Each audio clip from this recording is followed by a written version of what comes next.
How's it going, guys? My name is Coach E. Kong. I'm a certified personal trainer and a business owner of the company Life Change Inc. Today's video, we're going to be discussing how to become a personal trainer.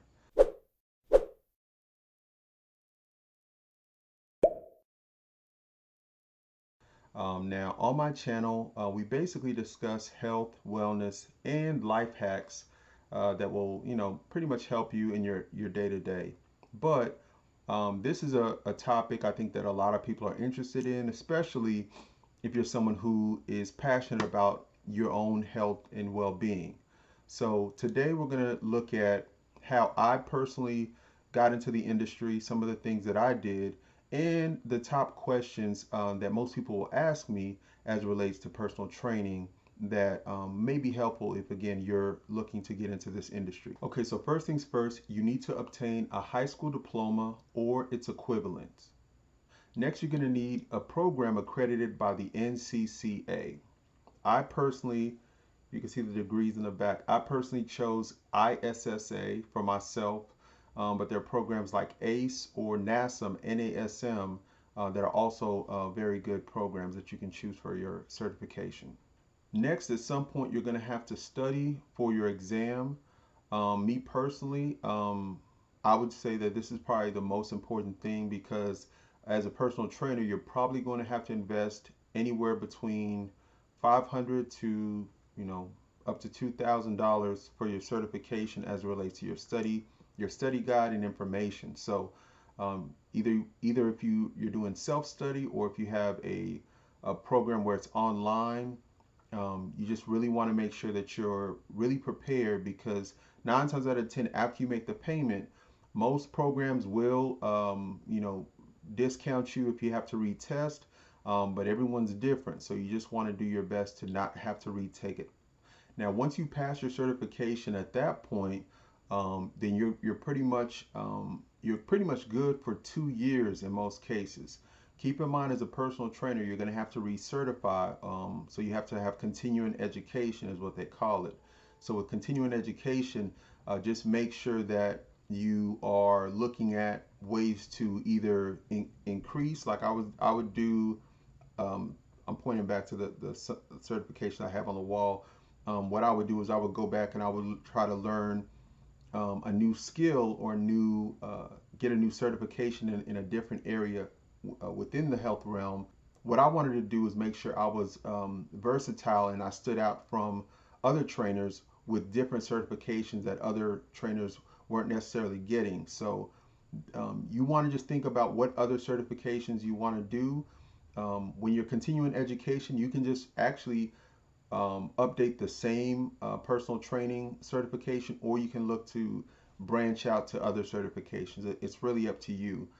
Now, keep in mind, if you're wanting to do this as a career, it is valuable to, or it actually allows you to, of course, charge more if you have more knowledge in different areas. So thinking about doing various certifications is something to consider if, again, you're looking to make enough money to, again, make this your full-time job. Now, for me, just some personal recommendations as someone who's been training for over 10 years now. So my first recommendation as a new trainer is that you're going to have to get out there and do some work. A lot of it is networking, relationships. It's not that hard to find people who are looking to get a personal trainer. What's going to be challenging is people will really only pay for trainers who they feel have the experience or at least look the part. So if you don't look the part, make sure you at least have the knowledge in a way that stands out where people can actually believe that you know what you're talking about. As you're starting out, one of the things that you may want to consider is doing some free classes here and there. That could be training somebody for free, or that could be holding some free classes. The benefit of this is, number one, people love free stuff, especially when it relates to losing weight. But number two, it allows you to kind of build up your experience and go ahead and allow yourself to get in some networking opportunities with people that you could later create as clients or build to be clients later. Another thing to consider is social media. As a new trainer, make sure that you have a social media page, or at least a way that people can contact you, where they can also kind of see, kind of your personality and a little bit about you. Now, a recommendation from me is that I would not necessarily have this page built into a page that you have other things going on, like family and traveling and things like that. Make this page a primary page for just your fitness. This way, when people go there, they don't have any distractions to what you actually do. As a personal trainer, my recommendation, if you're not working in a box gym, is to make sure that you have an app that's going to actually ensure that you're adding and collecting all the payments that you're getting. App like QuickBooks is really good because at the end of the day, you're a business and you want to make sure when it comes to taxes and just charging customers, refunds, all those financials, most people aren't going to have someone that they can hire to do that. So you're going to need to be familiar with all your financials and your books. And there are a lot of good apps. Again, QuickBooks is a great app to just allow you to get a hold or a good bird's eye view on all your transactions that you for your services that you'll charge. If you're not, you can of course walk into any gym, and 9 times out of 10, the gym will probably give you an opportunity to just fill out a W-2, and the employer will be able to take care of that for you. Something else to consider is, especially as a male, you want to make sure that as a personal trainer that you have a good reputation. And this is something that I think a lot of trainers don't really want to speak on, but when it comes to training the opposite sex, you want to be extremely careful and professional as it relates to touching, conversations, and relationships outside of the gym. Now, it's not to say that love doesn't happen, but you just want to be very careful and very professional at all times, because I've seen in my time a lot of trainers get in trouble for being a little too friendly, where they thought things were okay. The other party was not okay with it, and it became more of a legal situation. So just a rule of thumb, just a tip, if and when you start gathering your clients, there will be times where you'll run into a client that may be very attractive, or maybe a client that you might look at outside of just your professional relationship. Always make sure that as best as possible you're getting consent for any and everything that you're doing, even if it's professional. When it comes to touching, correcting with your hands, physical, just be extremely communicative. Make sure that you build a rapport enough to where the client feels comfortable at all times. Something to think about as you continue to train is just to make sure that as you're building these relationships, that you're building an email list or some type of form of communication that allows community. Community is one of the best ways for you to continue to grow your brand. So that could be an email list, or that could be certain opportunities where you can bring your clients together, or just on an individual basis. You want to make sure that you're reaching out, checking on certain clients, and with that being said, you just want to make sure that you're understanding each client's personality. Some of your clients will need you more than others. Just know which ones are going to require a little bit more of you holding their hand, and which others aren't going to really want to be bothered that much by you.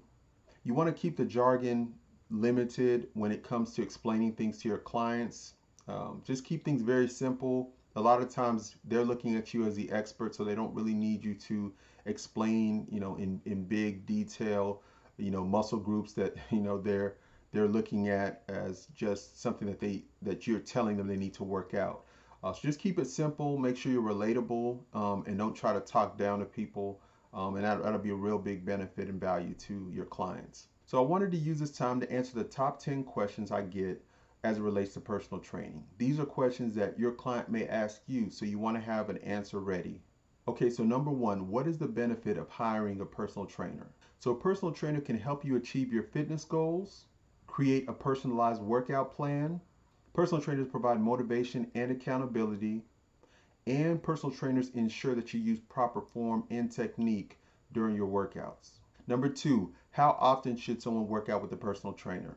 Now, of course, this always depends on their fitness level and ability. but primarily you should be training between 1 to 3 days a week. How much should I expect to pay for a personal trainer?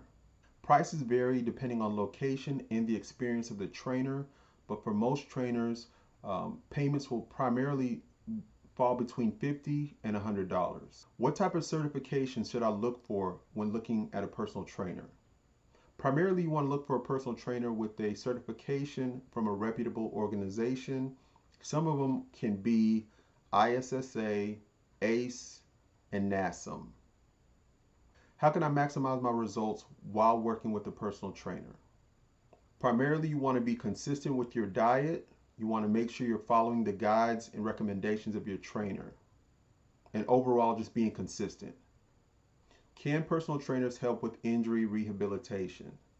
Yes, but you want to just double check. Most certifications dealing with rehabilitations are what we call specialty certifications. So you want to specifically ask if that's something that the trainer specializes in. What should I expect during my first session with my personal trainer? A good trainer will likely set up a fitness assessment to see where your fitness level is at first. Next, your trainer and you should also sit down and have your target goals set out. That can include things surrounding diet and nutrition as well. How long does it take before you see results with a personal trainer? First and foremost, a good personal trainer is going to help you expedite any time that you would normally see by yourself, just off the basis of them supposedly having more knowledge than you, so that you don't have to go through your own trial and error. In most cases, it varies between 8 to 12 weeks for people to kind of see some change in their physique. What should you be wearing as far as attire to your personal training session? As far as attire, comfortable, breathable apparel with, of course, athletic shoes. Depending on the day, like a leg day, you may want to look at seeing if it's a strength training day, maybe something flat, not too rounded at the bottom. Whereas maybe a cardio day, you want more the athletic shoe to give you some balance and some cushion. Last question, question number 10. Can a personal trainer help with weight loss? So a personal trainer can help with weight loss. If they are certified as a nutritionist, as I am, they'll have more detail to help guide you.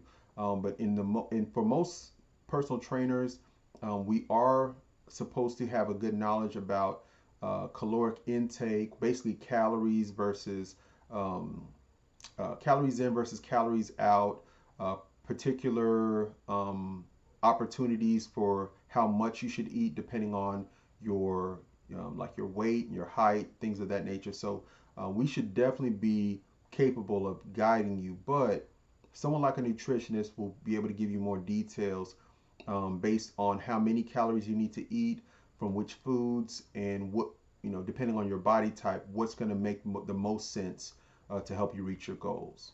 Okay, guys, again, I hope you enjoyed the video. If you're in the Richardson, Texas area and you're looking for a personal trainer, feel free to hit me up. I have my link and everything in the description below. I do have online programs if you're out of state. Again, if you're in state and you're close to the Richardson, Texas area, feel free to reach out. I hope this video was helpful. I may not have answered all your questions. If you do have more questions, just comment below. I'm going to do my best to answer everyone's question that does have one.